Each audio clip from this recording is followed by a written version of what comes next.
பஹல்காம் தாக்குதலுக்கு பதிலடியாக பாகிஸ்தான் மற்றும் பாகிஸ்தான் ஆக்கிரமிப்பு காஷ்மீரில் 9 இடங்களில் இந்தியா அதிரடி தாக்குதல் நடத்தியிருக்கிறது. கூடுதல் விவரங்களோடு இணைகிறார் எமது செய்தியாளர் ராஜகுமாரன். நீங்க தொடரலாம். பொறுத்தவரை 9 இடங்களில் நடத்தப்பட்டிருக்கின்றன என்பதை பார்த்துக் கொண்டிருக்கின்றோம். மிக முக்கியமான இடங்கள் தேர்வு செய்யப்பட்டு அந்த இடங்களில் தான் தாக்குதலை நடத்தியிருக்கின்றார்கள். அதன் அடிப்படையில் அந்த ஜெய்ஷ் இ முகமது உள்ளிட்ட தீவிரவாத அமைப்புகள் இருந்து செயல்படக்கூடிய இடங்கள் கண்காணிக்கப்பட்டு முஜாஹிதீன்கள் எங்கிருந்தெல்லாம் செயல்படுகின்றார்கள் என்பதையும் கண்டறிந்து இந்த தாக்குதலை நடத்தியிருக்கின்றார்கள். அதில் ஒரு சில பகுதிகள் மிக முக்கியமானது. அதை பற்றி நாம் பார்க்க வேண்டும்.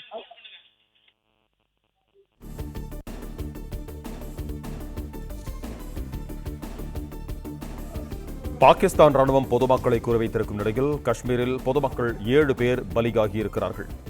கூடுதல் விவரங்களோடு இணைகிறார் எமது செய்தியாளர் ராஜகுமாரன். நீங்க தொடரலாம்.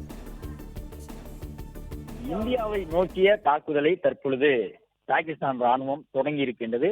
மேலும் அவர்களுக்கு வழக்கமாக தெரிந்தது 2 தான். ஒன்று, தீவிரவாதிகளை அனுப்பி அப்பாவி மக்களை கொல்லுவது, அல்லது அப்பாவி மக்களை நோக்கி தாக்குதல் நடத்துவது நேரடியாக. இந்த 2 மட்டும்தான் பாகிஸ்தான் ராணுவத்திற்கு தெரிந்த ஒரு நடவடிக்கை என்பதை பல ஆண்டுகளாக இந்திய மக்கள் பார்த்து கொண்டுதான் இருக்கின்றார்கள்.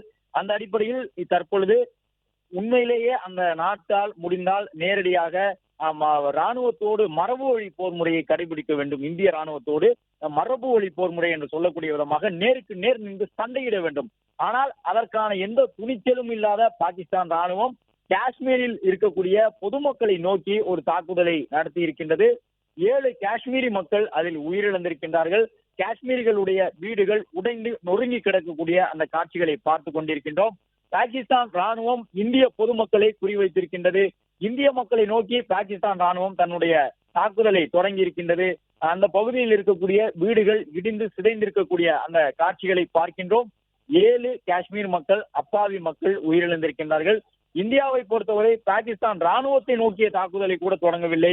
பாகிஸ்தானில் இருக்கக்கூடிய அப்பாவி மக்கள் எந்த வகையிலும் பாதிக்கப்பட்டு விடக்கூடாது என்பதற்காகத்தான் மிக மிக மிக நுட்பமாக திட்டமிட்டு ஒரு நீண்ட இடைவெளியை எடுத்துக்கொண்டு பகல்காம் தாக்குதலுக்கு பிறகு கிட்டத்தட்ட 2 வார இடைவெளிக்கு பிறகு பொதுமக்களை பாதிக்காத வண்ணமாக தீவிரவாத நிலைகள் மீது மட்டும், பயங்கரவாதிகளின் பயிற்சி களங்கள் மீது மட்டுமே தற்பொழுது இந்த நடவடிக்கையை எடுத்திருந்தார்கள். ஆனால் அப்பாவி மக்களை நோக்கி பாகிஸ்தான் நாட்டு ராணுவ வீரர்களுடைய துப்பாக்கி தற்பொழுது செயல்பட தொடங்கி இருக்கின்றது.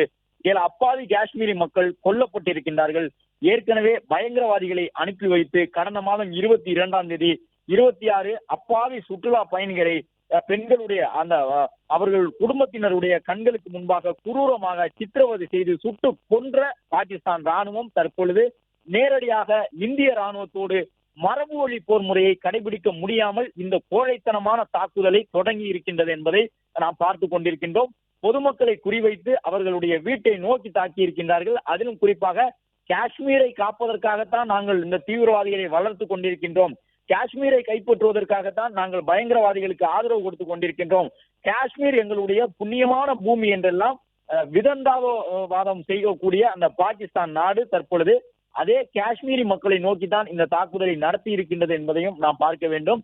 அந்த அடிப்படையில் இந்த தாக்குதல் சம்பவத்தை பொறுத்தவரை 7 அப்பாவி மக்கள் காஷ்மீரிகள் உயிரிழந்திருக்கின்றார்கள். அவர்களுடைய வீட்டினுடைய சுவர் பகுதியை பார்க்கின்றோம். பாகிஸ்தான் ராணுவத்தினுடைய அந்த நவீன துப்பாக்கிகள் மூலமாக நடத்தப்பட்ட தாக்குதலாக இது பார்க்கப்படுகின்றது.